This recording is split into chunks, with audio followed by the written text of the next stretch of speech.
నేను red soil ని ఇళ్లకు బలమైన ఫౌండేషన్ ఇవ్వగలను. నా దగ్గర నీరు ఎక్కువగా నిల్వ ఉండదు, అందుకే నిర్మాణం స్ట్రాంగ్ గా ఉంటుంది. నేను బ్లాక్ సాయిల్ ని నీరు పడితే నేను ఉబ్బిపోతాను, ఎండలో మళ్ళీ కుదిరిపోతాను. అందుకే నా మీద ఇల్లు కట్టాలంటే జాగ్రత్తగా ఫౌండేషన్ చేయాలి. నేను క్లే సాయిల్ ని నేను గట్టిగా ఉంటాను, కానీ నీరు పడితే చాలా అంటి పెట్టుకుంటాను. అందుకే నా మీద ఇల్లు కట్టాలంటే మంచి డ్రైనేజ్ తో ఫౌండేషన్ చేయాలి. నేను డెజర్ట్ సాయిల్ ని గాలి నీటితో సులభంగా జారిపోతాను.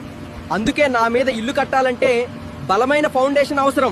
నేను రెడ్ సాయిల్ ని ఇళ్లకు బలమైన ఫౌండేషన్ ఇవ్వగలను. నా దగ్గర నీరు ఎక్కువగా నిల్వ ఉండదు, అందుకే నిర్మాణం స్ట్రాంగ్ గా ఉంటుంది. నేను బ్లాక్ సాయిల్ ని నీరు పడితే నేను ఉబ్బిపోతాను, ఎండలో మళ్ళీ కుదిరిపోతాను.